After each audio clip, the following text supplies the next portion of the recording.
Bulldogs, and Happy New Year. I'm Kate Fulton. And I'm Sam Reel. And we are excited to bring you the first episode of the Bark for Butler 360 Sports. We got a full episode for you today as both men's and women's basketball teams are on the height of Big East play. Kate, what do we have on the show today? We have both a men's and women's basketball analysis as well as a feature on Butler's new football coach. Looking forward to it. Let's take a look at the other Butler sports teams this week. Both men's and women's track teams have been active lately, with the teams competing at the Gladstein Invitational this weekend. Men's tennis will visit Middle Tennessee and Lipscomb, while the women's tennis team plays Miami of Ohio at home. The women's swim team will also be in action against IUPUI. Now here's Sam with our women's basketball expert, Jack Gutzler. Here with Butler women's basketball beat writer for the Butler Collegian, Jack Gutzler. Jack, the Butler women had another tough one last night. They've had a tough season so far, but we did see a little bit of a turnaround last night. What can you talk about that going forward? Yeah, so the Butler women's team fell 95-44 last night to Creighton and Hinkle. The rebounding was a huge issue for Butler. They got out-rebounded 45-19, 16-3 in the offensive glass, and Creighton really controlled the entire aspect of just the rebounding. Shooting was a similar story for Butler. It's been all year, but the offense struggled. Only 34% from the field, 15% from three, 2 for 13 overall. They struggled from three and really only had one score in double figures. So very hard night from the offensive side. And then Creighton, on the other hand, had 55% field goals, 42% from three, and had 4 scores in double figures, along with that 42 bench points compared to Butler's 16. And second chance points went 16-2 in favor of Creighton. That being said, there was a few small takeaways that could be considered some positives. Butler had 14 turnovers last night. They have been averaging 21 turnovers this season, so it's a pretty significant cut down against a solid Creighton team. They need to continue doing that. They want to win some games in the Big East. They cannot be turning the ball over 21 times. Creighton had 9 turnovers. If you do 21 turnovers, that's going to be so many second chance points and opportunities for Creighton. So offense needs to improve too. We need better shooting. 3-pointers, got to do way better than 2 for 13 to win games. That's just not going to cut it. And free throws is only in the 60s, so we got to make more of those free throws, 10 for 16 from the free throw line. So another thing to improve. The good thing is that they'll have a chance tomorrow night in Hinkle. Friday night, 7 p.m. versus DePaul, another solid team.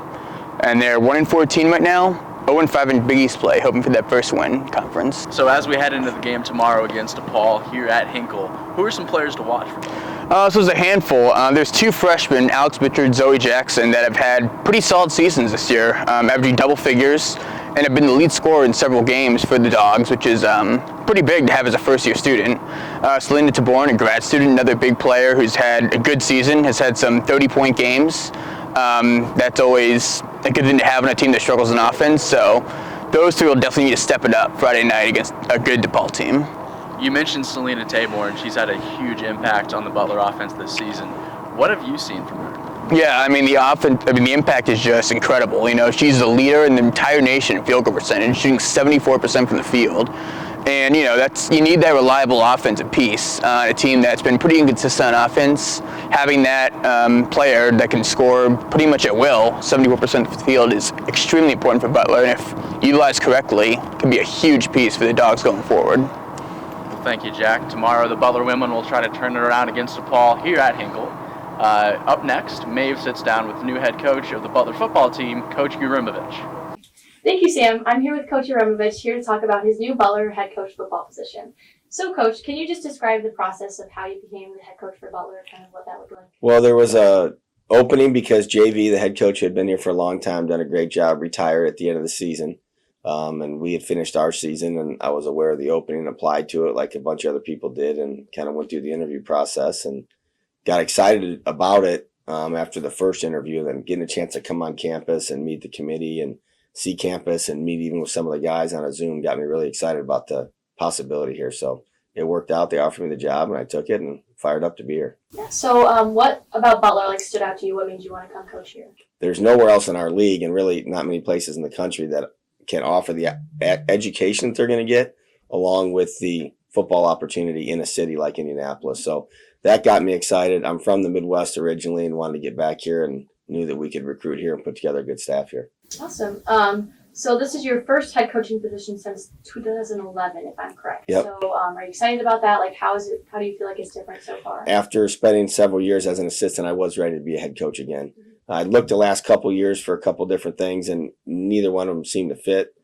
This one really did at this time, and my family's excited to move out here. And you always learn in football. Whenever you think you got it all figured out, you should probably get out of it. So I've learned a lot over the last couple of years. I learned a lot here. I'll continue to learn here, but I'm excited for it.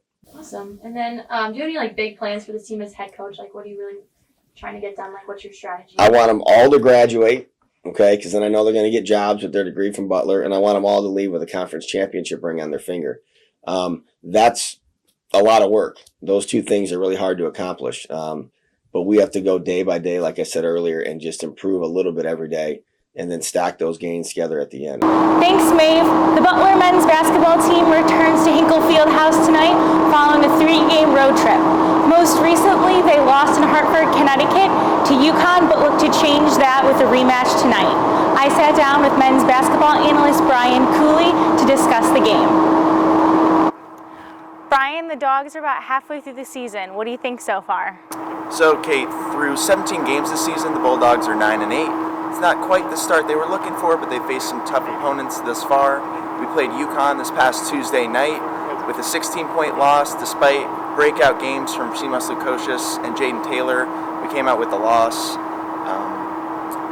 Not a great start to the season so far, but we have faced a lot of great opponents like Xavier, Purdue, Villanova, Houston, Michigan State, Texas A&M, all great teams ranked in the top 30 this season, and we just haven't came out on top. But the Bulldogs are optimistic about the rest of the season in conference play.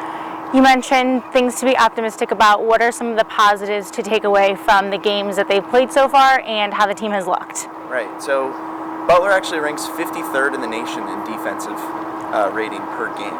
Aaron Thompson is the leader of that defense. He has 1.6 steals per game. He's the starting point guard. He's guarding the best player. The defense has looked spectacular this season, despite playing all these great opponents. It's just the offense is looking very lackluster this season, and that's why we haven't came out on top. And about the offense, obviously the last 2 games we've struggled with putting the basketball in the hoop. How do the Dogs work on offense to create that chemistry and finish? So from what I've noticed thus far, I think one of the main problems is not enough movement and a lot of just players standing on the perimeter and not knowing what to do. And I think a lot could be helped by, off-ball cuts, a lot more screens and motion.